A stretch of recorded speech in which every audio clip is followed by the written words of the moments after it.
Selamat pagi ya, kita bersama lagi dalam ruang bicara yang dibawakan kepada anda tentunya di Bernama TV dan kita masih lagi memilih satu topik yang sebenarnya amat perlu kita war-warkan kepada penonton-penonton dan apalagi kalau bukan tentang isu COVID-19. Baiklah, topik yang kita pilih hari ini ialah COVID-19 model baru PKP. Ini sesuatu yang cukup penting dan menarik sebenarnya. Dan ada dua tetamu di studio bersama dengan saya untuk bercakap tentang isu ini dan insya-Allah kita juga akan mendapatkan ataupun berhubung dengan seorang lagi tetamu di talian.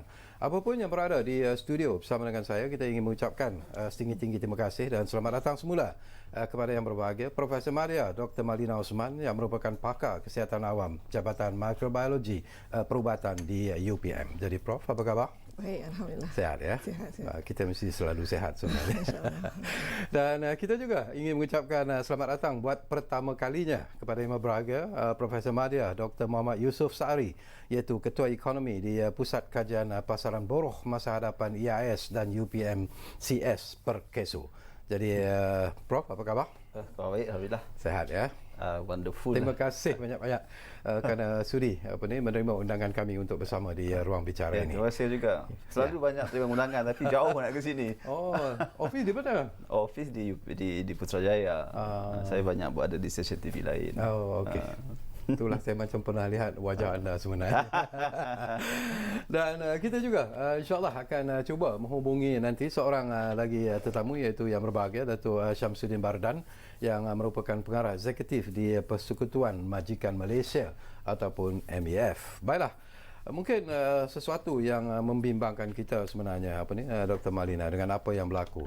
Kita berada di gelombang ketiga COVID-19 ini dan kalau kita lihat semalam mencatatkan satu rekod daripada jumlah kes positif COVID lebih daripada 3,500 dan hari ini kita mencatatkan 2,643 kes positif tetapi yang memeranjatkan ialah berlakunya 16 kematian hari ini dan ini merupakan satu catatan tertinggi setakat ini bila kita bercakap tentang wabak ataupun pandemik COVID-19. Di mana silapnya?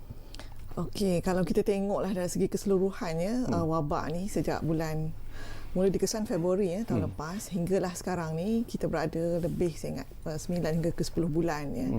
Dan sekarang kita menghadapi gelombang ketiga ya. Apa yang berlaku ialah kalau kita bandingkan dengan magnitude ataupun sebanyak mana ya pesakit COVID-19 pada tahun lepas pada gelombang kedua ya berbanding dengan gelombang ketiga ni angka yang kita ada sekarang ini melebihi 25,000 ya. Dan juga kalau kita bandingkan yang pada tahun lepas tu sekitar paling tinggi pun 2,569 ya saya ingat ya.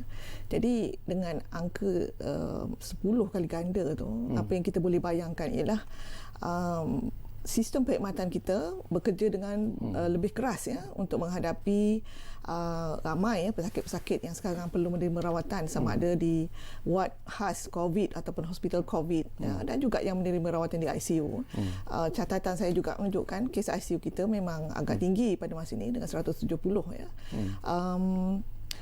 Bagi pada pandangan saya ya dari segi kesihatan dan perubatan tidak ada apa yang silapnya. Memang semua menurut prosedur ataupun pengurusan pesakit dan juga pengurusan wabak. Namun apa yang berlaku ialah kita menghadapi kemelut yang mana sebahagian daripada kita menganggap SOP itu tidak begitu serius ya untuk diambil berat ya. Jadi di situ berlaku ya penularan demi penularan ya dan menyebabkan kes bertambah dan juga kluster-kluster baru bertambah. Apabila kes bertambah kita dapat jangkakan ya dengan kaki tangan kita yang dalam jumlah yang hampir sama tapi menghadapi pesakit yang berlipat kali ganda ya. Jadi dalam keadaan sedemikian kadang-kadang ada kes-kes yang perlu kita berikan tumpuan tidak dapat diberikan sepenuhnya ya sebab terlalu ramai. Jadi sehubungan itu memang kita perlu mengambil langkah drastik sekarang untuk membantu bersama-sama untuk menurunkan jadi tumpuan untuk mereka yang sakit itu dapat diberikan dengan lebih baik. Itu akan kita sambung nanti. Tapi satu jawapan yang ringkas. Betul atau tidak yang kabar-kabar bukan kabar angin lah tetapi berita-berita yang dimainkan di luar sana mengatakan bahawa even hospital-hospital COVID sendiri sudah pun menjadi apa yang disebut sebagai overcrowded sekarang ini. Dari apa tu maklumat ya tidak rasmi yang saya perolehi pun mengatakan sedemikian ya. Maksudnya kapasiti di hospital-hospital yang telah dikhususkan dengan pesakit COVID ni hampir mencapai maksima dan mereka dalam konteks juga untuk mengubah logistik dan sebagainya bagi membolehkan mereka-mereka yang diberikan rawatan tu dapat diberikan fokus pengurusan yang lebih baik. Okey, sebelum saya dapatkan pandangan daripada Dr. Muhammad Yusof, saya ingatkan terlupa tadi nak ingatkan anda bahawa sebenarnya anda juga boleh bertanya apa saja ataupun berkongsi pandangan dan juga pendapat berkaitan dengan isu ini. Jadi jangan lupa dua talian itu sebenarnya kami buka kepada anda di 0326979767 dan juga 0326979768. Baik, ini sesuatu yang penting sebenarnya Dr. Muhammad Yusof ya. Kenapa situasi yang kita hadapi ini bila kita bercakap tentang pandemik COVID-19 di negara kita ini begitu menakutkanlah, saya guna istilah membimbangkan sebenarnya. Apakah kerana pematuhan SOP yang telah pun diperkenalkan oleh kerajaan sendiri gagal dipatuhi sepenuhnya oleh rakyat jelata? Baik. Soalan sangat menarik sebenarnya. Dia agak lari sikit daripada ekonomi ya. Tapi dia berkait dengan ekonomi kerana dia berkait dengan gelagat isi rumah, gelagat individu berkenaan sendiri. Ketika saya secara pandangan saya, apa yang saya nampak adalah wujudnya ketidakpatuhan dan juga disiplin yang rendah. Saya interpret dalam keadaan sebegitu di kalangan masyarakat kita kan. Kalau kita lihat mungkin di pihak kerajaan pula mungkin apabila kebenaran contohnya ya kebenaran rentas negeri dibenarkan, kita mungkin kerajaan mengandaikan dengan apa yang telah berlaku pada Mac sehingga tempoh Jun ataupun sehingga penghujung September, sedikit pengajaran kepada kita supaya mengawal gelagat kita dengan kita, sebab kita belum lagi keluar sepenuhnya dalam peperangan COVID-19 ini. Tapi kita lihat keadaannya sangat berbeza, yang mana SOP-nya lintang bukang ya. Even kalau saya pergi ke mana-mana pun saya lihat jarak fizikal 1 meter memang tidak berlaku. Jadi kita sini terpaksa ambil tindakan sebegitu. Ya, mungkin sepatutnya di satu pihak lain pula sepatutnya kalau kita ambil kira faktor tersebut, sepatutnya kerajaan juga memainkan peranan yang penting juga ya, terutamanya contoh merentas negeri ini ya. Boleh-bolehnya sepatutnya kita gunakan pendekatan, sebab kita tahu bahawa COVID-19 ni berkait rapat dengan jangkitannya berkaitan dengan crowded ataupun kawasan sesak. Jadi mungkin kita faham bahawa rakyat Malaysia suka melancong ya. Kalau tak boleh melancong 3 bulan tu tak boleh duduk macam terbang bulan macam tu. Gelisah yang sangat kan. Tak apa, kita faham. Tapi mungkin kita boleh buat jadual. Maksud saya kat sini adalah kita mengurangkan kesesakan sesuatu kawasan pelancongan itu buat jadual. Mungkin minggu kedua ataupun bulan pertama negeri ini yang dibenarkan untuk pergi melancong. Negeri-negeri lain tidak dibenarkan dulu supaya tidak ada tumpuan ke satu masa. Kerana perkara ini bukannya sesuatu perkara yang agak janggal, kerana di Eropah perkara ini telah diamalkan pun sebelum COVID lagi pun. Contohnya untuk mengelakkan kesesakan di lapangan terbang ketika musim cuti sekolah ataupun cuti musim sama contohnya. Kalau ada sebuah negara yang mana diwujudkan cuti sekolah ini berbeza dengan cuti sekolah di utara dan selatan, dibuat jadual berbeza supaya untuk elakkan kesesakan di lapangan terbang. Tapi sebagai seorang pakar ekonomi, saya nak dapatkan pandangan Dr. Muhammad Yusof secara ikhlas lah untuk mengimbangi kehendak kesihatan versus ekonomi. Bukan sesuatu yang mudah sebenarnya. Mungkin kerajaan juga memikirkan mana satu yang harus diutamakan. Memang utamakan kesihatan, tetapi at the same time kita tahu sektor ekonomi juga perlu diberi satu suntikan bagi membolehkan ekonomi itu hidup dan membangun semula. Jadi apa pandangan Tuan dalam persoalan seperti ini? Sangat menarik kerana kita perlu cari titik keseimbangan nak mengimbangi antara kesihatan dan juga ekonomi. Apa kalau saya panggil coronavirus dan ekonovirus. Virus disebabkan oleh ekonomi. Kerana kita juga faham bahawa kalau kita terlalu tumpu kepada kesihatan, kita dapat menyelamatkan orang, tapi dalam jangka sepanjang mungkin orang mati akibat ekonomi lagi banyak. kebeluran, kemiskinan pun akan menyebabkan kematian juga. Jadi kita nak imbang kepada kedua ini ya. Semasa saya di EAC, Majlis Tindakan Ekonomi, pada Mac dahulu, kita sudah ada cadangan ya di pihak peringkat jawatankuasa, yang mana kita sudah melihat apabila kita laksanakan PKP, impaknya sangat dahsyat.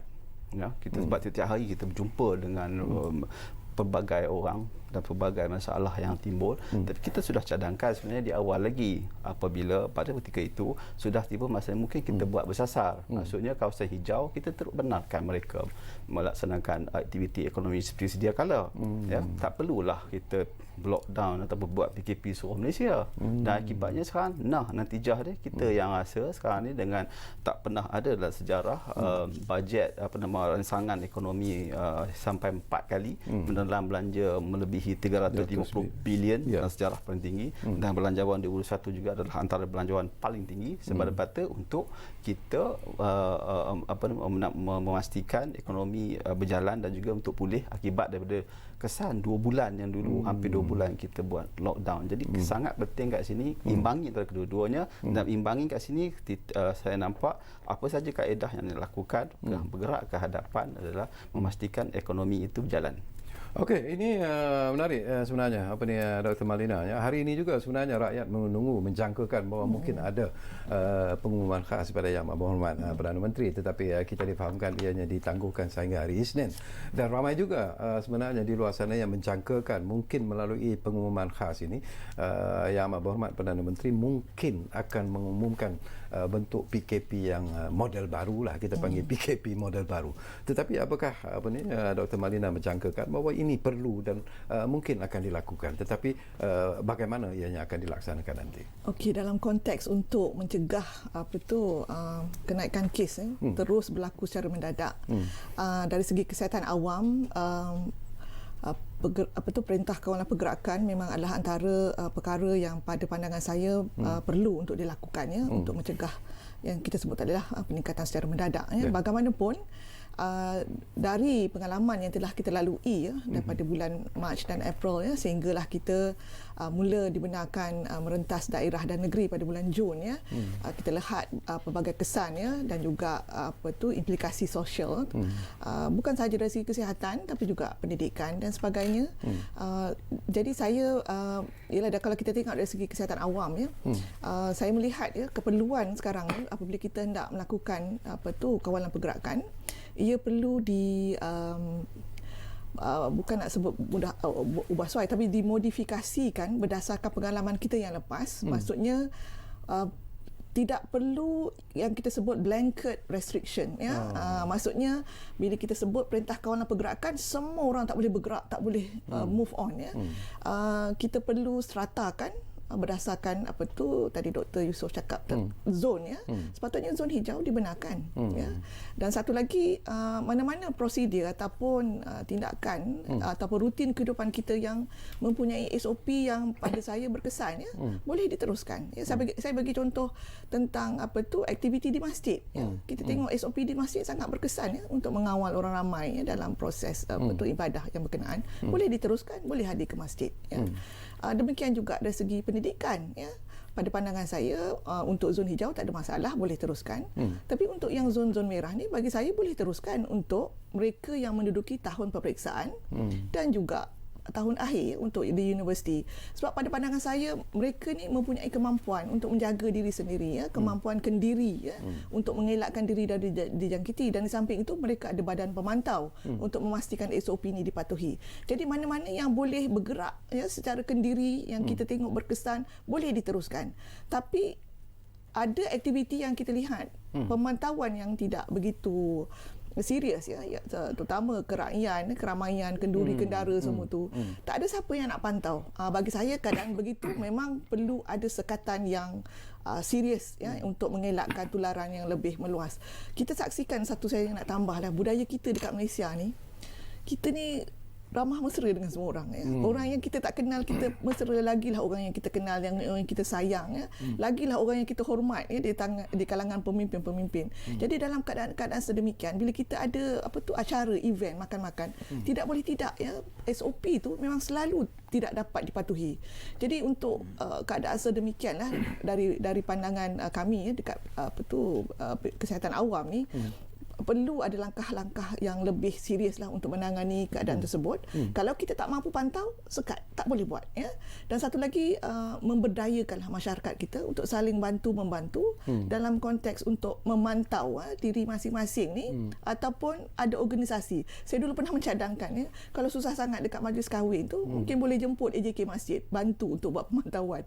Tapi keadaan itu mungkin agak sukar untuk dilakukan di sebahagian tempat. Tapi yang boleh kita jadikan model ialah apa yang dilakukan di Thailand. Ya. Mereka punya ramai sukarelawan, 1 juta lebih ya, untuk memberikan bantuan dari segi pemantauan bukan sahaja penyakit COVID tapi juga penyakit-penyakit yang lain. Tapi sebelum itu saya nak dapat jawapan ringkas daripada Dr. Malina sendiri dah. Bila kita sentuh tentang negeri-negeri ataupun kawasan-kawasan yang dianggap telah pun menerima kategori dipanggil merah kalau yang terlalu serius itu. How about apa yang dicadangkan total lockdown itu, apakah ianya perlu ataupun tidak perlu dilakukan? Total lockdown saya rasa tidak begitu sesuai ya, dalam keadaan sekarang. Yang saya sebut tadi bersasar. Ya, maksudnya hanya tempat-tempat yang terkesan ya dengan bilangan yang tinggi ni perlu dibuatkan sekatan pergerakan.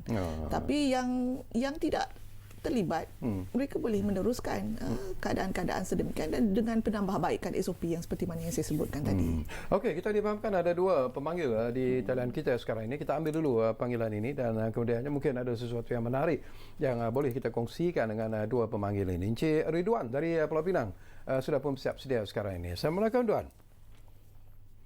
Assalamualaikum Cik Sekari dan ahli panel. Ya. Okey, soalan saya ni menaiki PKP bersasar lah. Kita tengok apa baru-baru ni kita alpha sebab apa?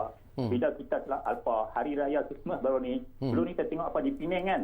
Belum hari raya Christmas dan tahun baru, belum sampai lagi kita pergi zon merah. Tapi sekarang apabila kita tengok rakyat telah bebas ke sana ke sini, mereka tak ikut SOP, makan pun bebas, rentas negeri tengok daripada Kedah ke Penang pun bebas. Tengok negeri-negeri contohnya daripada Selangor datang ke Penang pun orang bebas.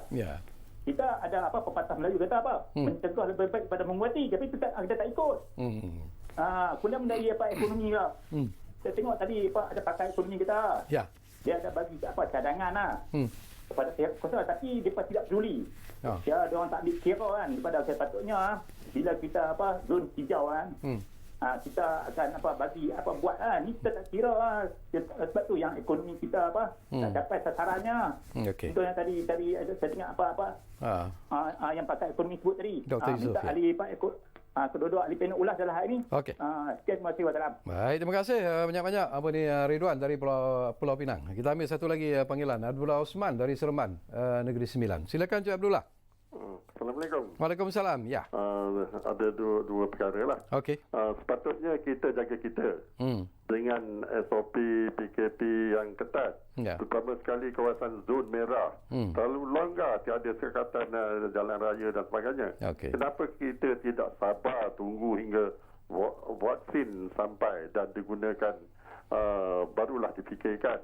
Dan lagi satu, kelonggaran kerana untuk tarik pelancong tempatan itu pun jadi masalah. Adalah salah satu sebabnya. Bahayanya jika kita biarkan, kita mungkin jadi macam Eropah. Beratus-ratus mati sehari. Dan beribu-ribu, berpuluh ribu sehari yang kena COVID. Dan banyak pula kerana untuk disediakan. Itu saja, terima kasih. Baik, terima kasih banyak-banyak Encik Abdullah Osman dari Seremban Negeri Sembilan. Dan yang lain, kalau juga anda juga ingin memberi cadangan ataupun pendapat, jadi jangan lupa guna talian yang kami buka kepada anda sekarang ini. Baik, mungkin menarik jugalah kalau kita dapatkan reaksi daripada Dr. Yusof lah, daripada apa yang dibangkitkan oleh pemanggil-pemanggil. Sebenarnya doktor dah pun sebut tentang sikap rakyat kita sendiri yang mungkin ambil tidak memandang serius tentang apa yang sedang berlaku sekarang ini, tapi mungkin ada lagi pandangan-pandangan yang boleh kita kongsikan bersama dengan doktor. Terima kasih kepada kedua pemanggil tadi ya. Ada dua perkara yang saya nampak kedua-duanya apa yang dibangkitkan oleh pemanggil tadi ya. Pertama adalah berkaitan dengan gelagat ya. Gelagat rakyat kita ya, yang seperti yang kita bincang tadi tapi gelagat yang tidak mematuhi SOP, gelagat yang terlalu gairah kepada seolah untuk saya tidak tahu mungkin kerana sosio ataupun keadaan masyarakat kita yang suka kepada crowd, suka kepada sosial, menyebabkan bila kita tak dibenarkan satu tempoh tu menyebabkan membuang-buang, menyebabkan tak sabar untuk keadaan ini. Saya rasa mungkin kalau kita lihat data daripada KKM, kalau dibuat analisis kepada pesakit-pesakit jangkitan yang kena tu, mungkin kalau kita lihat dari segi socio-economic background mereka ya, mungkin gelagat ini menjadi salah satu punca mungkin ya, kita tidak tahu, saya tidak ada data pernah untuk buat analisis ya, menjadi punca kepada jangkitan tersebut. Yang kedua berkaitan dengan keadaan faktor ekonomi itu sendiri. Kalau kita kawasan hijau teruskan seperti biasa, malah Dr. Amarina pun sudah bilang dari awal tadi ya, total lockdown tu tidak perlu pun sebenarnya. Kawasan merah pun sebenarnya kita tidak masih perlu lagi boleh menjalankan aktiviti ekonomi dengan melaksanakan SOP tertentu ya. Masih lagi tidak menjadi masalah. Yang penting sekarang saya nak perlihat adalah perjalanan aktiviti ekonomi itu perlu diteruskan, kerana kita tidak boleh mengharapkan bantuan kerajaan selama-lamanya. Kerajaan pun ada ruang fiskal yang terlalu terhad, dan juga kita tidak mahu apabila sektor ekonomi itu dilihatkan ataupun ditutup, ini akan memberi impak yang lebih parah kepada pekerjaan dan juga pendapatan rakyat. Itu penting. Saya nak dapatkan pandangan Dr. Yusof jugalah. Ini satu lagi persoalan yang dibangkitkan, dan ini sesuatu yang memang kerajaan sendiri sebenarnya bersetuju dengan apa yang berlaku untuk menggalakkan local tourism, kerana dah tak boleh nak keluar negara, tetapi local tourism itu perlu digerakkan supaya sekurang-kurangnya mereka yang terlibat dalam industri pelancongan, hotel dan sebagainya ini sekurang-kurangnya ada pendapatan kepada mereka. Apakah ini juga antara faktor yang perlu dilihat secara serius sebenarnya? Ya, salah satu penyebab saya kira yang menjadi faktor mendorong kenapa rentas negeri, rentas daerah dibenarkan adalah untuk memberi sedikit suntikan kepada sektor pelancongan domestik. Ya, kerana kita tahu bahawa sektor pelancongan ialah sektor yang pertama terkesan disebabkan oleh COVID, dan sektor yang terakhir yang akan mengalami pemulihan. Mereka yang paling lambat sekali lah yang akan mengalami pemulihan tersebut. Sektor lain dah ada pemulihan, mereka paling lambat dengan keadaan sepadan yang masih lagi ditutup. Bagi saya ia tidak menjadi sesuatu masalah bagi saya, kerana kita nak membantu perniagaan mereka, kerana perniagaan tourism ini, pelancongan ini perniagaan yang berdasarkan pergerakan manusia. Jadi boleh dilaksanakan, tetapi ianya perlulah dilaksanakan dengan keadaan yang lebih berhati-hati, dan mungkin tidak, contohnya ya, bila dibuka saja sektor pelancongan tersebut, mungkin kita tidak boleh buka keseluruhannya. Kita perlu ada faksa juga. Contohnya kalau untuk menerima pelancong atau menerima pelawat, mungkin ada hadnya dahulu. Bukannya boleh kata kita benarkan hari ini semua boleh buka, dan itu yang berlaku macam kita di Langkawi ya. Apa yang jadi, kita lihat foto di media, tengok berasak-asak yang ferry, itu yang sesuatu keadaan yang kita tidak ingin lihat lah sebenarnya. Tapi banyak berlaku. Okey, mungkin Dr. Malina ingin memberi juga pandangan pada apa yang dipersoalkan oleh pemanggil kita setakat ini, Dok. Okey, apa yang telah ditimbulkan tadi bagi saya memang dialu-alukan lah, seperti mana pandangan tadi, yang mana sepatutnya rakyat ataupun kita lah sebagai ahli komuniti ni memberikan perhatian serius ya kepada situasi semasa ya. Jaga SOP tu, jangan leka, jangan hanya tunggu bila ada arahan daripada kerajaan sedemikian barulah kita nak buat ya. Ia perlulah berdasarkan ke diri. Dan satu lagi mengenai zon merah dan zon hijau ni adalah penting ya untuk kita yang berada di zon hijau mempertahankan zon tu kekal hijau. Manakala kita yang di zon merah ni ada perasaan ya bahawa kita tidak boleh mencemarkan pula zon hijau tu. Janganlah pula kita pergi merayau-rayau tanpa sebab dengan apa sahajalah alasannya. Kena ada perasaan tu lah ya, maksudnya kita punya attitude tu, persepsi.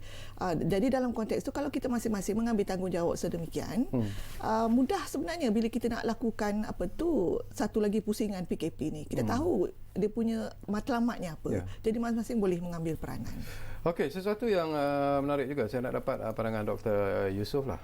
Bila COVID-19 ini melanda negara kita, kerajaan memperkenalkan apa yang dipanggil sebagai the new normal, norma baru dalam kehidupan kita dan sebagainya. Tetapi tadi pun doktor menyentuh sepintas selalu tentang model baru ekonomi juga sebenarnya perlu dipikirkan secara serius, perlu dilaksanakan secara serius. Apa yang dimaksudkan dengan model baru ekonomi itu sebenarnya? Model baru ekonomi yang dimasukkan di sini adalah model yang mana mengambil kira ya keadaan pandemik dalam apa yang berlaku. Jadi kita perlu, seperti yang kita tahu bahawa keseimbangan nak dicari kat sini adalah antara keseimbangan kesihatan dan keseimbangan ekonomi. Kita nak dua-duanya berada mencari titik tengah itu ya. Jadi pentingnya kat sini adalah kita, satu perkara kita kena tidak ada pilihan. Pertama, kita kena pastikan sektor ekonomi tidak ditutup.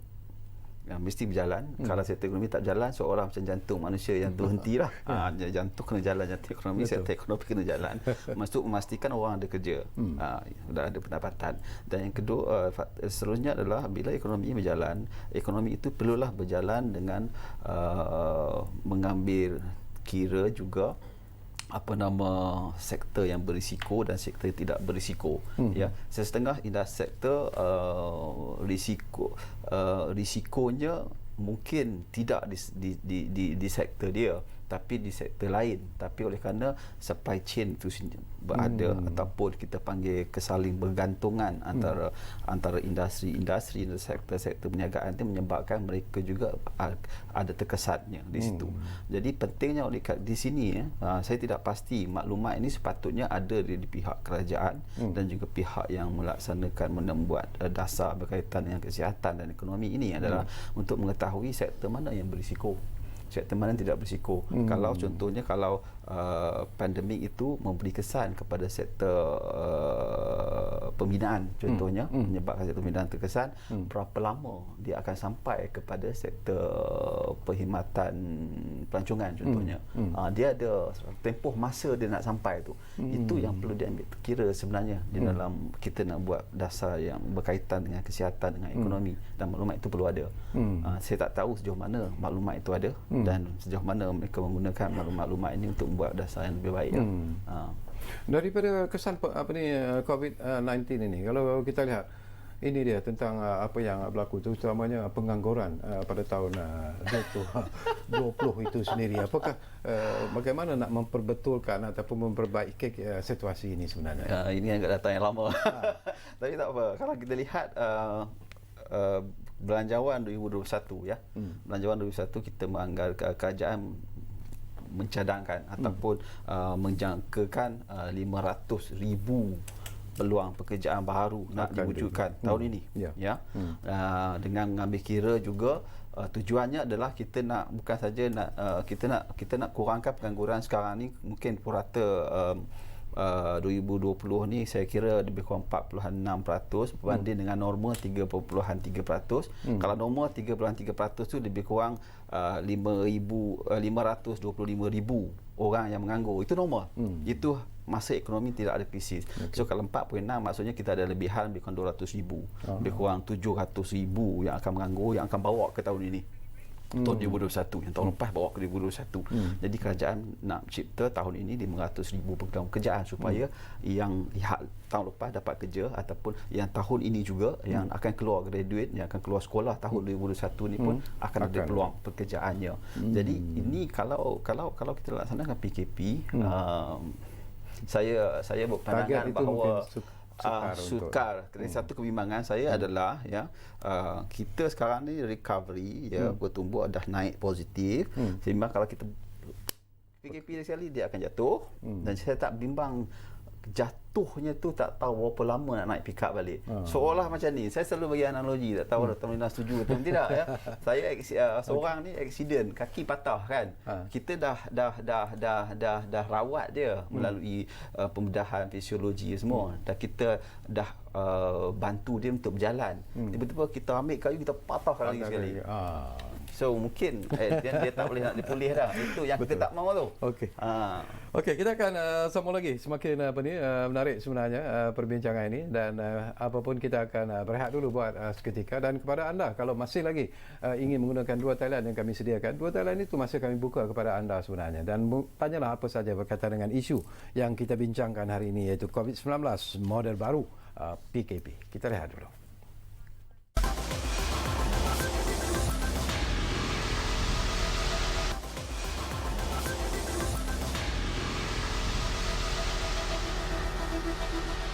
Baiklah, terima kasih kerana anda masih lagi bersama kami di ruang bicara ini. Kita masih lagi bercakap tentang COVID-19, model baru PKP, dan tentunya kita masih lagi bersama dengan dua tetamu di studio, Profesor Madya Dr. Muhammad Yusof Saari dan juga Profesor Madya Dr. Melina Osman. Dan apa kata kalau kita cuba hubungi seorang lagi tetamu melalui talian, iaitu yang berbahagia, Datuk Samsudin Bardan, yang merupakan pengarah eksekutif Persekutuan Majikan Malaysia. Assalamualaikum, Datuk. Waalaikumsalam, Tuan Fahmi. Ya, Datuk okey ya? Alhamdulillah, insyaAllah. Okey tu. Ini tadi saya dan dua tetamu banyak berbincang tentang apa yang sedang berlaku sekarang ini, dan COVID-19 memberikan lagi tekanan sebenarnya dan juga kebimbangan kepada rakyat Malaysia. Dan jikalah katakanlah PKP model baru dilaksanakan semula, ataupun apa saja bentuk PKP yang akan diperkenalkan nanti, diperkenalkan semula, bagaimana reaksi Datuk mewakili Persekutuan Majikan Malaysia untuk perkara seperti ini, Tok? MAF amat faham dan peka dengan keperluan untuk sebenarnya membentras peningkatan COVID-19, jangkitan COVID-19, dan ini bermakna ia memerlukan langkah-langkah drastik yang perlu diambil oleh kerajaan supaya kita dapat sebenarnya mengurangkan jangkitan-jangkitan baru. Dan of course, apa yang kita harapkan adalah agar apa juga norma baru yang akan diperkenalkan mengenai PKP itu, ia tidak melibatkan total lockdown. Yang bermakna apa juga langkah-langkah yang diperkenalkan seharusnya masih membenarkan pihak-pihak perniagaan untuk terus beroperasi. Tetapi kita faham syarikat-syarikat dan para peniaga harus memenuhi syarat-syarat yang mungkin lebih ketat. Dan ini juga bermakna pekerja-pekerja harus bekerjasama dengan para majikan supaya mereka sebenarnya berhati-hati supaya mereka tidak dijangkiti oleh COVID-19. Okey, ada tak pihak MBF sendiri, Datuk, berjumpa dengan kerajaan, berunding dengan pihak kerajaan supaya sesuatu yang mungkin lebih menguntungkan kedua-dua pihak itu dapat dilaksanakan, Tok? Kita sebenarnya tidak ada berunding secara langsung dengan pihak kerajaan, tetapi kita memberikan pendapat kita melalui statement-statement yang kita telah berikan kepada media, dan ini kita harapkan agar dapat diambil kira oleh pihak kerajaan di dalam memperkenalkan polisi-polisi baru supaya pada akhirnya kita dapat mengimbangi dengan, saya rasa, lebih berhati-hati tentang keperluan life and livelihood. Dan ini amat penting kerana kita tidak boleh memikirkan sahaja mengenai life, tetapi livelihood itu harus juga diambil kira. Kerana kalau kita sebenarnya menghadapi keadaan ekonomi yang lebih meruncing, mungkin ramai lagi akan kehilangan pekerjaan dan banyak lagi syarikat akan tutup, dan ini adalah sesuatu yang kita ingin elakkan sebenarnya, supaya kita dapat sebenarnya memberikan dan support what we call as livelihood supaya kelangsungan hidup para pekerja dapat diambil kira dan juga syarikat-syarikat masih lagi sustainable. Okey, satu lagi isu nak berkongsi bersama dengan Datuk lah. Menteri Sumber Manusia Datuk Seri M Saravanan ada mencadangkan bahawa perlu menyediakan pusat kuarantin untuk mengasingkan pekerja asing mereka yang disahkan positif COVID-19. Apakah ini akan menambahkan lagi kos sebenarnya yang akan ditanggung oleh majikan?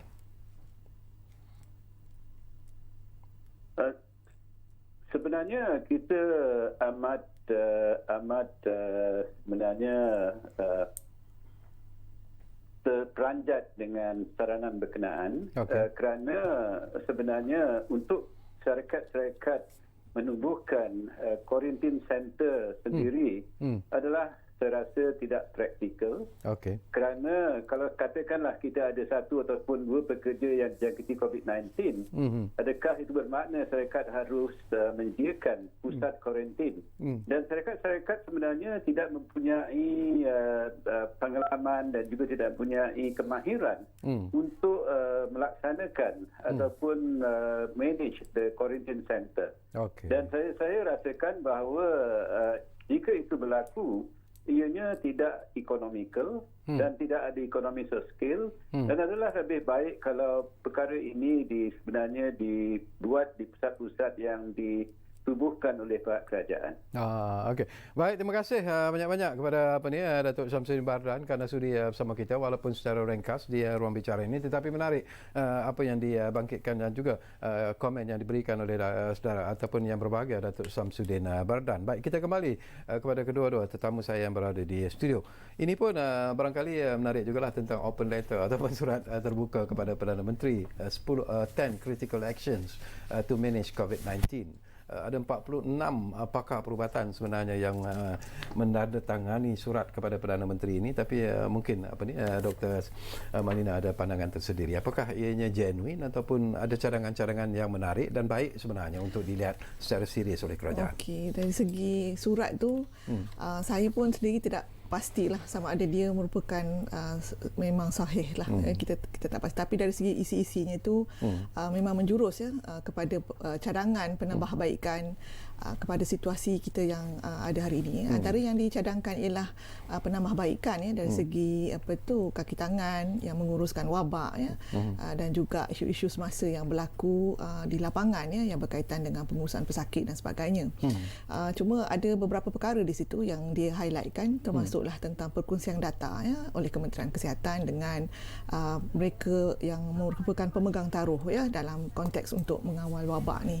Pada pandangan saya dari segi kesihatan awam, apabila kita hendak memberikan maklumat ataupun berkomunikasikan isu-isu yang berkaitan dengan wabak dengan masyarakat sekeliling, sebahagian daripada data itu perlu dikongsikan.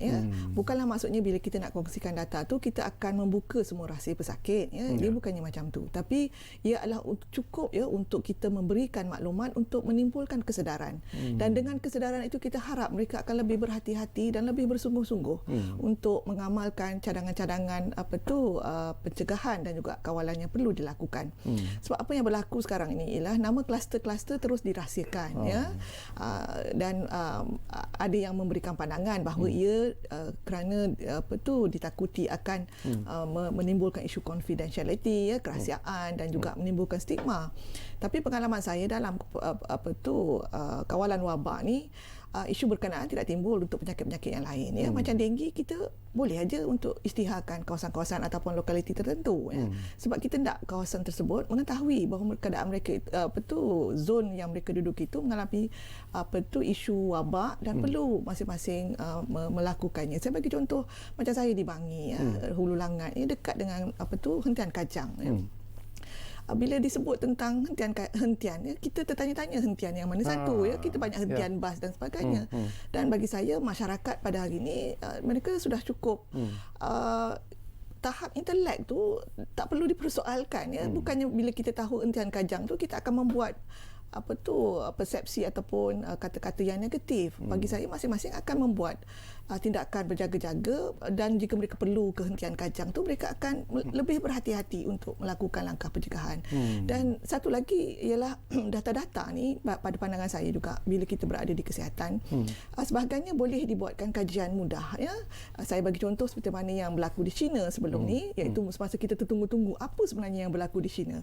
Tapi sebahagian mereka di sana berjaya menerbitkan beberapa fakta yang berkaitan COVID-19 yang dikongsikan dengan masyarakat global. Jadi kita sedikit sebanyak mengetahui, ya, keadaan yang berlaku di China, bagaimana pesakit di sana diuruskan dan sebagainya. Dan bagi saya keadaan tersebut juga boleh dilakukan di negara kita, dan data-data tu di peringkat daerah, ya, di peringkat negeri. Mungkin kita boleh belajar, mengambil teladan, ya, apa yang telah mereka lakukan untuk penambahbaikan, ya, best practice, macam mana nak buat kawalan. Mungkin di Selangor lain, mungkin di Sabah lain, dan kita lihat, ya, macam di Sarawak, ya, cara mereka menguruskan visitor, pelawat yang keluar masuk.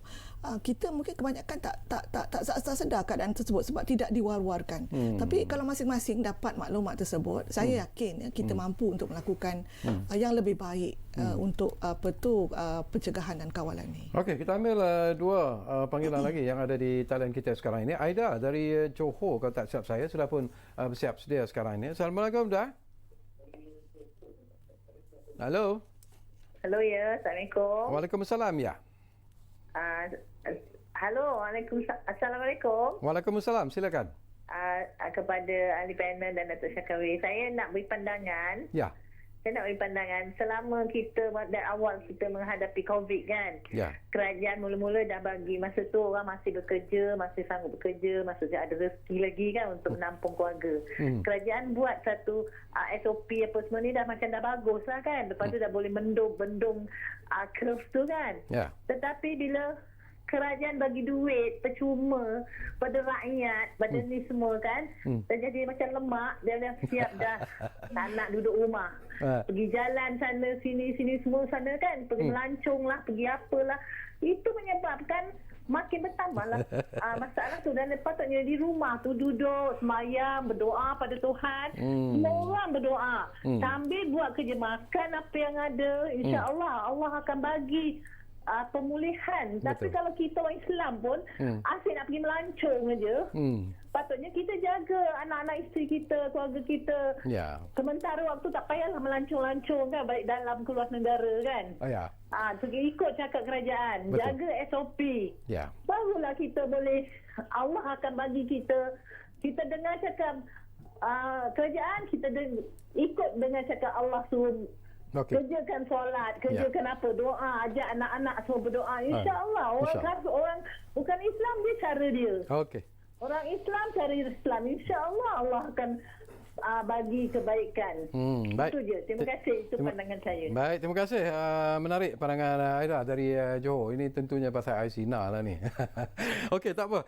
Kita ambil satu lagi panggilan. Bahar dari Kuala Lumpur ada di talian kita sekarang. Assalamualaikum, Bahar. Waalaikumsalam, Serkawi. Apa khabar? Baik, Alhamdulillah, Pak. Saya je mesti lama kena tunggu ni. Ya, itulah. Biasalah tu. Serkawi, masa pun dah tingkat ni kan. Silakan. Assalamualaikum kepada dua ahli panel ni. Ya. Memang saya setuju malam ni perbincangan letih lah kalau cerita pasal politik je kan. Tapi cerita pasal COVID ni kan, memang saya setuju kalau katalah Isnin ni PM akan umumkan PKP tapi bersasar. Okay. Tapi saya nak tanyalah dengan doktor pakar ni kan. Ya. Ini hari Menteri COVID cakap, Menteri Vaksin cakap, vaksin akan sampai awal bulan depan. Okey, dan tu dia akan bagi kepada golongan sasaran dulu. Tapi yang saya tak faham tu, dia akan kena tunggu 21 hari, lepas tu kena bagi lagi sekali. Adakah benda tu tak berkesan ke ataupun macam mana ke? Nak minta pandangan doktor lah. Okay. Yang kedua, pakar ekonomi ni kan, saya memang nak tanya kan, bajet baru diluluskan. Jadi bila katalah macam, saya faham ini pahaman orang akar umbi ni, rakyat biasa ni kan. katalah orang tu dah patah, lepas tu dah elok, lepas tu patah balik kan. Jadi kalau dah jadi COVID ni dan juga PKP ni berlanjutan tak tahu sampai bila, adakah bajet ni akan terkesan? Dan juga perlukah kerajaan bagi pada golongan sasaran dulu? Yang golongan OKU, gemas yang perlu kan. Sebab doktor pun cakap tadi kalau golongan OKU, gemas ni ataupun EPC tak masuk-masuk ni akan jadi penyakit mental nanti. Itu nak saya tanya Sakawi. Ya, terima kasih banyak-banyak Bahar dari Kuala Lumpur. Kita dapatkan dulu pandangan Dr. Yusof lah. Ini pun menarik sebenarnya lah tentang apa yang dibangkitkan oleh Bahar terlebih dahulu yang menyentuh tentang ekonomi lah. Kita tahu government kerajaan memperkenalkan pelbagai package ekonomi semasa bermulanya ataupun berlakunya COVID-19 dalam usaha untuk menyuntik ekonomi semula, dan kemudiannya kita membentangkan belanjawan 2021. Persoalan yang menarik yang dibangkitkan oleh Bahar, kalaulah PKP ini masih lagi berterusan, ada ke duit kerajaan untuk memenuhi segala apa yang dijanjikan, baik dalam terutamanya dalam belanjawan 2021 nanti? Sebelum saya nak menjawab soalan Cik Bahar tadi, saya nak cakap sikit berkenaan dengan Puan Aida tadi. Kalau ada 20 juta orang macam Puan Aida ni, senang kerja kita. Betul. Saya pun dengan Puan Aida tak payah ada kat sini, tahu. Betul. Untuk soalan Cik Bahar tadi sangat relevan dalam konteks ini. Seboleh-bolehnya sebab tu kita tidak mahu adanya PKP seperti mana March 2020. Kalau boleh kita nak bersasar, dan bersasar itu kalau boleh kita nak lebih kepada mesra kepada perniagaan, lebih kepada mesra ekonomi lah. Kita nak memastikan apa yang kita nak capai 2021 tu boleh tercapai. Kerana pentingnya 2021 ni ada dua perkara penting sangat dalam perancangan ekonomi kita. Yang pertama, tahun pemulihan. Jadi kalau maksudnya kalau 2021 kita berjaya pulih dari satu fasa yang amat baik, jadi 2022 dan 2023 insya-Allah kita boleh balik semula ke landasan sebelum Covid. Ini penentu. Tahun ini tahun penentu lah ni maksudnya. Dan tahun 2021 juga adalah tahun pertama di bawah kerangka rancangan Malaysia ke-12. Yang mana rancangan Malaysia ke-12 dan ke-13 akan menyokong wawasan kemakmuran bersama yang 2030 yang kita nak impikan tu. Jadi 2021 penting untuk menjadi tanda arah dan juga asas untuk capai 2030. Okey, itu sedikit secara umum. Baik, balik pada soalan tadi yang Cik Bahar bangkitkan tadi adalah memang benar sama sekali jika berlakunya PKP ataupun PKP yang bersasar, kita nak lihat je bersasar bagaimana ya. Kalau ia bersasar yang tidak berapa nak sasar, mungkin impaknya kepada ekonomi 2021 terutamanya belanjawan 2021 ada kesan. Mungkin contoh yang saya beritahu di awal tadi, 500,000 peluang pekerjaan nak dicipta mungkin tak boleh nak capai, dan pertumbuhan ekonomi yang kita idamkan 2021 pun tak akan dicapai. Dan juga cukup ada tak kerajaan ada duit atau tidak, itu juga persoalan perlu dibangkitkan ataupun dilihat kembali. Ya, kerana kalau katakan saya tak pastinya ura-ura katakan PKP nak laksanakan, tak tahu ala macam mana bersasar tidak bersasar. Kalau kita ambil tidak bersasar blanket, contohnya selama seminggu, 2 minggu ataupun sebulan, ini cukup memberi kos kepada ekonomi, dan kerajaan mempunyai ruang atau fiskal yang sangat terhad untuk melaksanakan proses ataupun nak membantu pada ketika itu. Tunai yang terhad, hutang yang bertambah, dan saya kira bukan pilihan terbaik. Jadi maknanya seboleh-bolehnya saya di sini saya tidak menyokonglah pendekatan tersebut, kerana dia akan berimplikasi kepada ekonomi yang 2021 dan apa yang kita rangka dalam belanjawan 2021 itu kemungkinan akan tidak dapat dilaksanakan oleh faktor tersebut. Okey, vaksin COVID-19 ini pun menjadi isu yang menarik jugalah. Dr. Malina, kita pernah pun bercakap tentang isu ini, tapi saya nak sentuh daripada perspektif yang berbeza sebenarnya. Ada yang menyatakan ataupun bermain di luar sana, sekiranya vaksin COVID-19 ini dah diperolehi, targetnya adalah pada bulan Februari nanti, penghujung bulan Februari. Jadi artinya kebebasan itu dah tak menjadi masalah lah kononnya. Itu yang anggapan daripada masyarakat. Dah ada vaksin, apa nak takut lagi? Jadi mungkin apakah ini juga akan menjadikan satu masalah sebenarnya nanti bila kita bercakap tentang merebaknya lagi COVID-19. tak tunggu lagi pun ada vaksin. Tapi bila sekarang ni, bila dah cakap tentang vaksin tu, ada yang dah mengambil sambil lewa. Kita cerap tu berlaku di lapangan.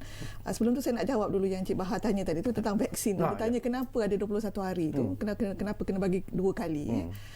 Mana-mana kebanyakannya vaksin memang kita perlu bagi lebih daripada sekali sebab pemberian kali pertama dia membolehkan badan kita mengenal antigen yang dimasukkan dalam badan tu dan kita perlukan suntikan kedua untuk mengaruhkan lebih banyak lagi antibodi yang lebih pada kadar yang lebih tinggi supaya cukup untuk melindungi tubuh badan daripada jangkitan yang berkenaan. Jadi satu kali je tak cukup sebab kita punya sel ni dia ada memori, dia boleh ingat.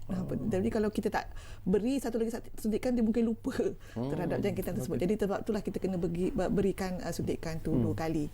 Menyentuh tentang vaksin tu tadi, sekiranya insya-Allah lah saya doakan kalau dapatlah kita dapat vaksin ni secepat yang mungkin, terutama untuk anggota Barisan Hadapan kita.